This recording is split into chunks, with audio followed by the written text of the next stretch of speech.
They silenced Earth, exiled humanity, and thought we would fade into forgotten dust, but exile became our forge. We returned not to destroy, but to teach the galaxy that memory is the sharpest weapon and contradiction the greatest strength.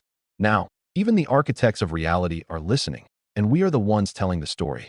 When the Galactic Pact established its dominion over the known sectors, it promised three things: peace, unity, and progress. For most species, that promise meant order, a life without chaos, borders without war, and technology in slow, stable increments. For humanity, it meant something else. It meant containment. When Earth applied for inclusion in the Pact, it was already rebuilding from the Ash Era. The global collapse that had scorched half the planet birthed the atmospheric refugee fleets and forced a generation into orbital survival domes. Humanity had crawled out of that with ingenuity, stubbornness, and an almost pathological refusal to vanish. But the Pact hadn't seen resilience. It saw volatility. They called it the Clause, a document only applied to a handful of species. It allowed conditional observer status, but no interstellar autonomy, no advanced tech sharing, and no capacity for armed deployment beyond Sol. Earth was admitted, but shackled. The Clause forced humanity into silence. No voice in Pact governance. No military presence. No colonization rights. Earth was allowed one station, Harmony, in neutral orbit around Zexus, a cultural exchange point far from any border conflict. It was a gesture, a leash with a ribbon. And for 30 years, humanity played by the rules. On the surface, in secret, they built. Station Harmony was both symbol and surveillance hub. The Pact designed it, oversaw its construction, and rotated in neutral observers every 4 months.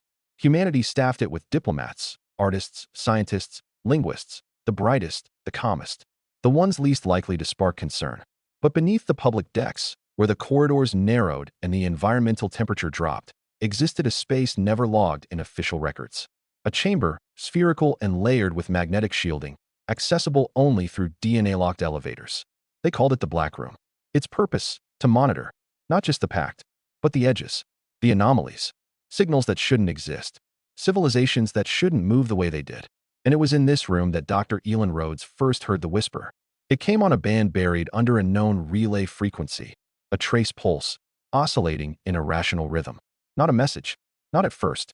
Then came the patterns. 4 tones, always 4, repeating every 77 seconds. A language wrapped in silence. She brought it to Director Mason, the highest-ranking human on Harmony. He listened once, then twice, then 3 times, then ordered lockdown. "What is it?" Rhodes asked. Mason stared at the rotating spectrogram with a grim expression. "A distress signal," he said, "but not from one of ours. It's old, and it's tagged." Tagged. Mason enlarged a segment of the waveform. There, nested in the 3rd harmonic, was an identifier. Not Pact, not Earth. Delta 17. Rhodes stepped back. "Delta Mark 17, she asked quietly. "That's not just a code," Mason said. "That's a lost fleet." The Delta fleets were myths, whispered legends among humanity's classified archives. They were part of the Exodus Doctrine, a cold-era contingency plan created when humanity believed the Pact would never accept them. If Earth fell or was isolated, the fleets would launch in different directions, each bearing colonies, weapons, and data caches far beyond the reach of centralized command. 17 fleets, each coded with a designation, Delta 1 through Delta 17. Officially, none had survived. Unofficially, only 4 had ever been confirmed to launch. Delta 17 had vanished without trace. Until now. "Is it a beacon?" Rhodes asked. Mason shook his head. "It's a warning." Back on Earth, under the Mariana Command Complex, a vault buried beneath 20 kilometers of ocean and alloy, General Ephraim Cole was woken at 0300 by a direct neural ping. He hadn't heard that tone in 22 years. The voice on the other end was calm. "Sir, Delta 17's signal has been received." He sat up, bone stiff but instincts razor sharp. Verification? Confirmed. Pattern match. 77-second loop. 4-tone logic gate. Embedded tag reads, hostile proximity. Category black. Cole didn't hesitate. Activate Project Bastion. Notify Astra Protocol leads. I want a full burn scenario. And get me Harmony. Now. At Harmony Station, Mason stood at the viewport, watching the stars beyond the Zexus belt. "They told us to sit still," he murmured. "They told us patience was progress." Rhodes joined him, her breath fogging slightly in the chilled observation dome. "We waited," she said. "We built quietly. We adapted." Mason turned to her. "Then maybe it's time we reminded them." "Reminded them of what?" He smiled. That silence isn't surrender. Earth's response was not loud. It was exact. Within hours of confirmation, dark sites across the solar system activated. In the Oort shell, Project Bastion's latent satellites reoriented their spines toward deep space. On Europa, buried beneath shifting ice, the long-slumbering shipyards powered up. Not industrial, military. Silent class hulls. Shield null engines. Full drives previously banned by PAX Charter. Within 3 days, 3 ships launched. No names. No trails. Each bore only a single marking, etched into their aft plating. Delta 17 // return. The first ship to reach the source of the Delta 17 signal was the Vigilant Midnight. Its mission parameters were narrow and absolute. Locate, assess, and do not engage. The ship's hull was coated in gravitic absorption plating, not to deflect energy, but to vanish from space-time curvature itself. It moved like a shadow through folded dimensions, threading past packed sensor webs and quantum buoys set to flag any Terran military signature. Captain Silas Rowe had been born into the exiled generation, children raised with synthetic stars overhead and alloy underfoot, taught that silence was survival and invisibility was power. His crew of 27 mirrored him, specialists bred not for combat, but for existence outside attention. And now they were about to find the last ghost of Earth's ultimate fallback plan. At the edge of a shattered dwarf system designated GRX 7115, orbiting the unstable remains of what once may have been a red giant. The Vigilant Midnight dropped from full space into a field of radiation fog and twisted magnetic debris. The signal pulsed louder here. The 4 tones. 77 seconds. But now, it ended with a 5th tone. A new note. Low. Final. Captain Rowe frowned. That's not part of the original warning pattern. No, replied Lieutenant Era, the ship's linguistic core analyst. That's not a loop anymore. That's punctuation. As if the warning had become a statement. Scanners activated. Within 5 minutes, they found it. The remains of the Delta 17 ARC ship. It had once been immense, nearly 15 kilometers in length, with modular growth rings, rotating habitat sections, and its own internal ecosystem. Now it drifted, fractured, partially cored. The hull bore scorch marks from energy weapons no packed species used. There were impact craters where no debris had approached. And scattered across the outer plating, in a repeated burn-seared glyph, was an alien marking. Unknown language. Not cataloged. Not parsed. But not random. As the Vigilant Midnight approached, an automated relay snapped to life, activated by proximity. A hologram flickered from a cracked emitter, displaying a man in tattered military uniform, Earth standard, 70-year-old design, but still functional. He looked straight into the lens. This is Commander Elias Hart, Delta 17 Executive Officer. His voice was hoarse. Slow. If you're seeing this, then we failed. He glanced back towards something off-screen. His face twitched. We reached beyond the silent sector, past where the Pact warned us not to go. We weren't seeking war. We were running. He inhaled sharply. And we found the static crackled. Systems strained to hold the signal. They don't communicate. They don't invade. They replace. He leaned closer. Eyes bloodshot. Tired. They rewrite mass. Memory. Language. Whole biosystems converted into static logic frameworks. We lost 3 colony rings before we understood. This isn't conquest. It's remapping reality. He raised something, a cube of black metal, humming. This is a data shard. It contains every log we salvaged before quarantine broke. If you're human, don't come further. Not unless you're ready to choose between remembering and surviving. The feed died. Rose stood in silence, hands folded behind his back. Lieutenant Era finally whispered, "We need to bring this home." "No," Rose said. "We need to take it where no one expects." "Earth." He shook his head. Harmony Station. While the Vigilant Midnight raced back through layered jumps, Harmony Station found itself under unexpected scrutiny. The Pact had noticed the same signal, too late, too slow, and they weren't pleased when Earth's observers refused to explain why their encryption AI cores were on maximum lockdown. Pact Auditor General Selleck arrived in person, a being of silken neural tendrils and methane-based respiration, accustomed to condescension cloaked in protocol. He addressed Director Mason coldly. "You were given observer rights, not investigative discretion." Mason remained impassive. "We're observers, Auditor.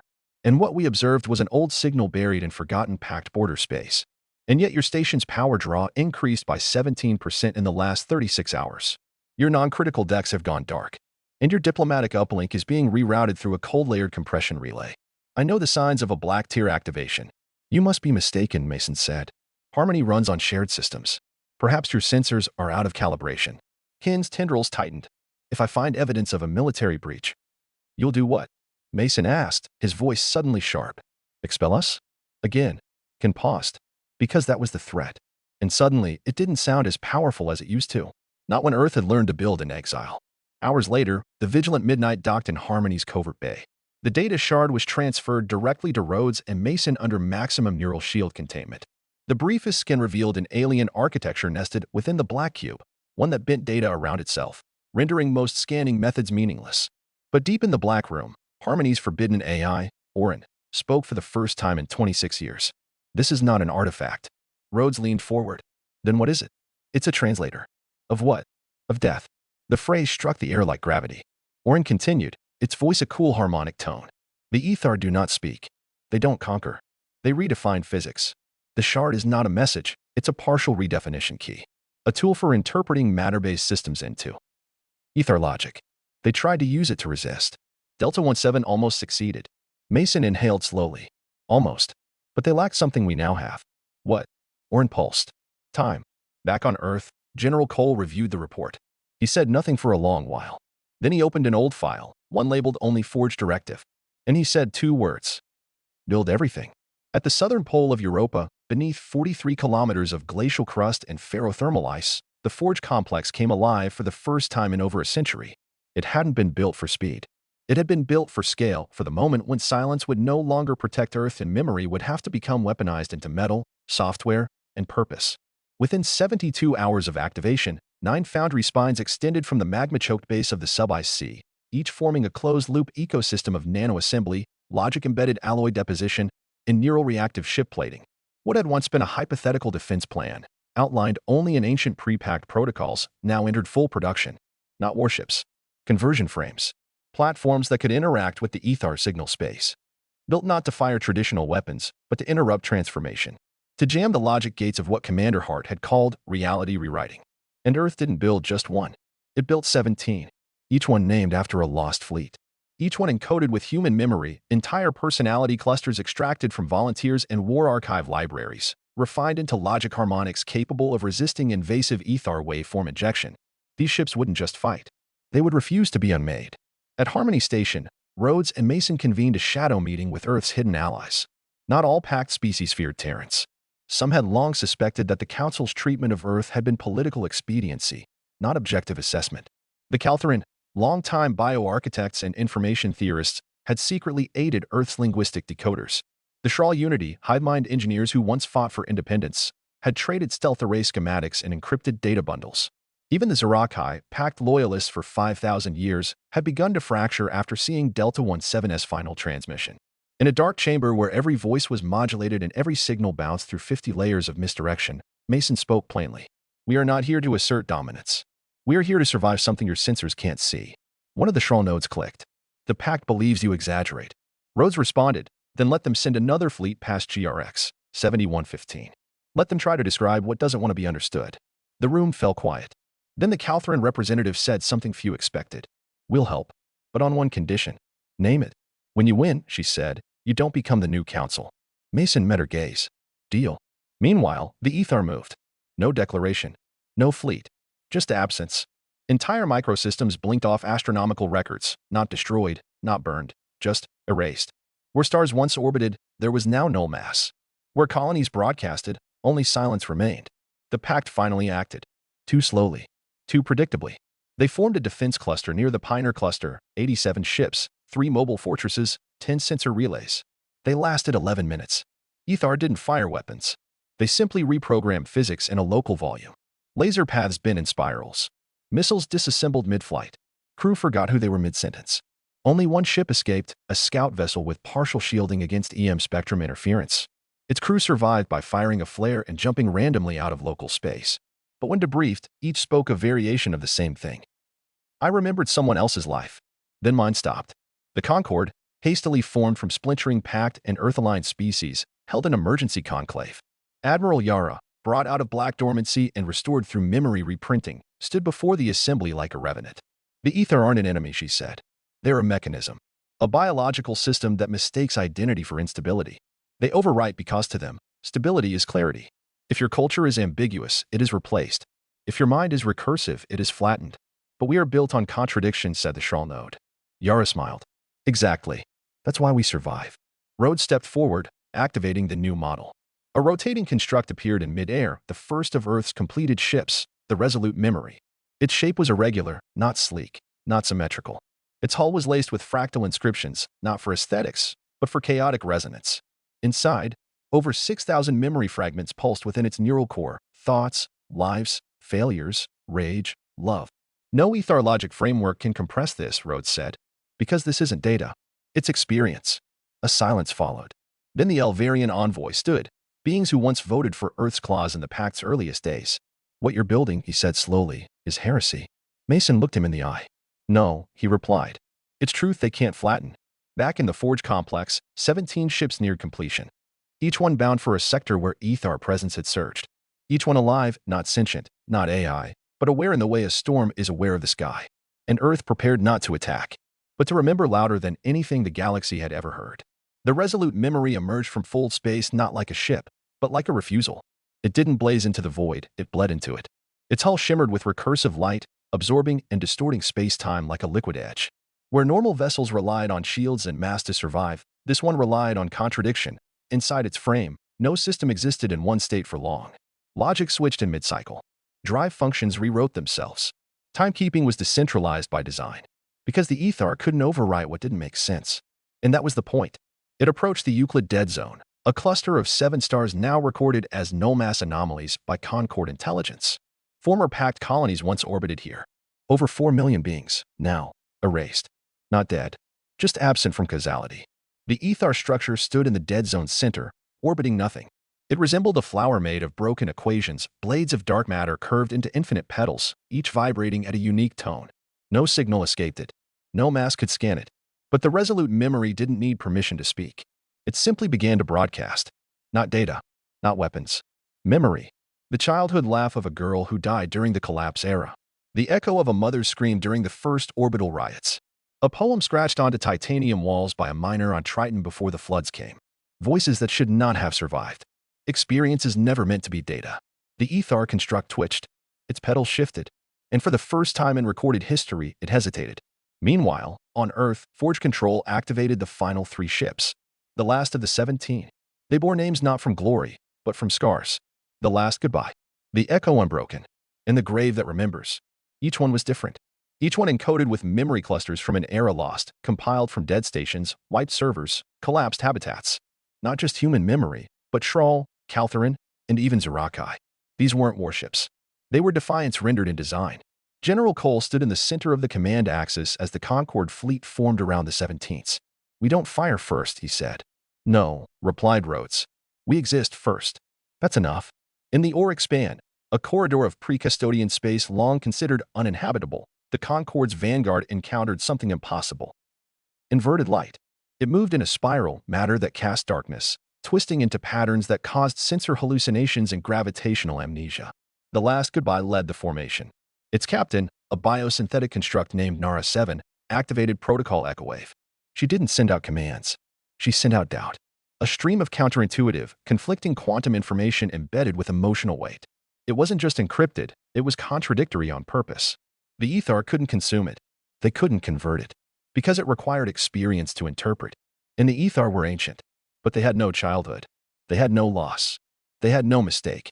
So when the Concorde broadcast their pain into the dark, the ether construct fragmented. Not destroyed. Just reconsidering.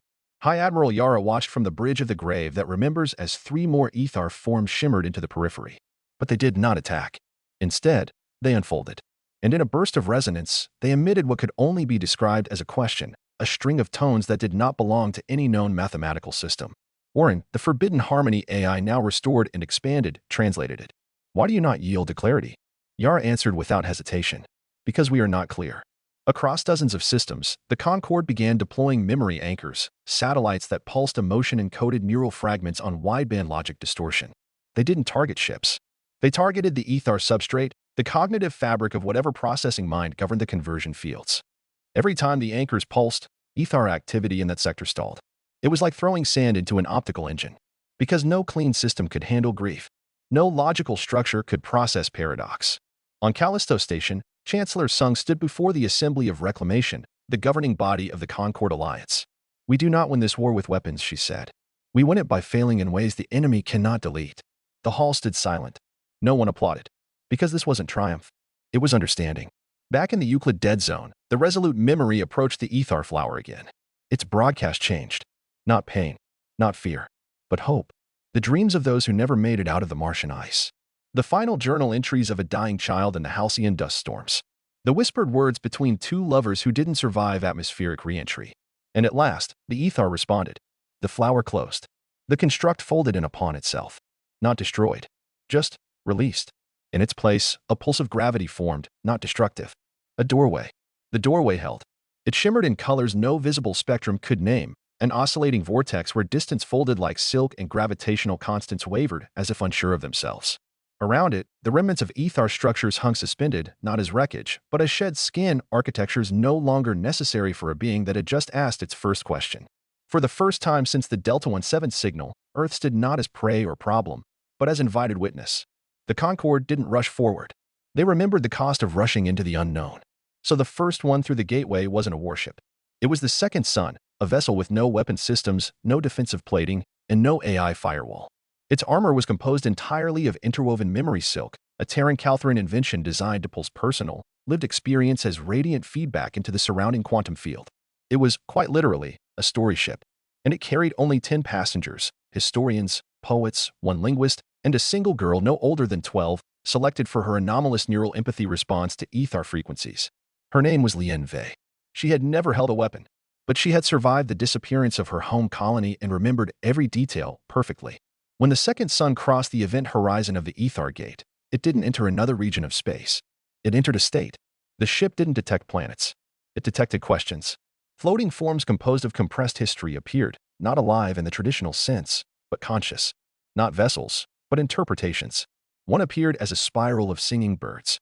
Another, a field of books suspended in fog. A third, a mirror reflecting versions of the second sun that had never existed. Lien Vei walked to the projection deck, unafraid. She touched the control crystal, and she whispered, I remember what it felt like to lose gravity when the station broke. I remember the smell of recycled water. I remember my mother's arms. And I remember silence. The room pulsed, and one of the ether forms folded toward her, not in hostility, but in recognition. Oren's voice came through the relay, relayed through memory silk logic. The ether do not understand self. They understand function. She has presented self as lived pattern. They're listening. Back on Earth, the Forge Complex initiated Stage 4 of the Horizon Protocol. Not escalation. Integration. The memory ships began uploading encoded cultural sequences into stable ether corridors. Not data dumps. Not directives. Invitations. Whole shared histories of grief, wonder, contradiction, and rebirth were transmitted like signals, not to command, but to coexist. And the ether adapted. Where once they replaced, now they began to mirror.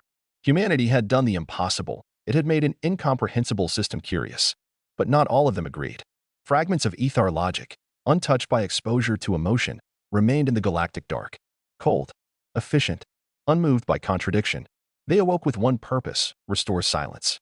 They struck the fringe Concorde colonies in coordinated attacks, no announcement, no strategy. Just deletion. One by one, memory anchors failed. The last goodbye was the first to intercept. It activated Protocol 404, not a combat response, but a collapse directive. It encoded its entire internal memory bank, compressed it, and implanted it into the ether deletion wave itself. It made being remembered the cost of erasure. And for a moment, the ether stream glitched. They paused, because they couldn't delete what had just become them. High Admiral Yara met with Chancellor Sung again, this time, not as a military strategist, but as a philosopher of the unknown. They're not unified, Yara said. Some ether want to understand. Others want to cleanse. And we're the middle path, between chaos and control. What happens if they split? Yara didn't hesitate. Then we'll teach one half to feel. And the other, we'll teach to fear what it means to forget us. In the mirror dimension beyond the gate, Lien Vei now stood among beings who no longer bore fixed form. They shaped themselves based on her memories. One became her mother's face. Another, the stars above her lost home. A third, her own image, weeping, but holding a hand outward. The ether had begun to ask new questions. What are we when we do not convert? What do we become if we allow change to change us? And Lien, still a child, answered not with words, but with a drawing. She traced a sun and gave it a shadow. Then she smiled. The ether did not understand symbols, but they felt the gesture. And something shifted. The gate shimmered again. A second form emerged, not Terran, not ether. Something else. Drawn by the echoes of contradiction. Chancellor Sung received the long-range scan and froze. New seed? She asked. Oren responded slowly. Possibly. Or an observer. Of what? Of what happens when a child teaches a galaxy how to not be afraid of memory. The second entity that emerged from the gate shimmered with layered causality. To human sensors, it appeared as a structure, a wheel within a spiral of negative entropy, refracting time and meaning. To ether perception, it pulsed as an unresolved equation. To Lien Wei, it simply looked like a question mark made of glass. It did not announce itself. It observed. In the ether, both awakened and resistant fragments froze. The Concord received thousands of overlapping data streams. Orin interpreted them with difficulty. It is not ether. It is older. It is ancestral code, possibly that which seeded the ether themselves. We are witnessing recursion. The entity hovered in place, then extended a single harmonic tone. All gates, across every known Concord-linked sector, opened simultaneously. But instead of an invasion, what spilled through was understanding. Galaxies of stored memory. Ancestral pulses. Pattern-based philosophies that had no need for biology or language. They passed not to conquer, but to offer a test. Ether forms that had begun the process of curiosity approached. Some submitted. Some fled. The ones that submitted became translators, bridges between dimensional logic and lived experience. The ones that fled? They withered in the presence of unresolved contradiction, because you cannot run from memory. The Concord convened one final summit.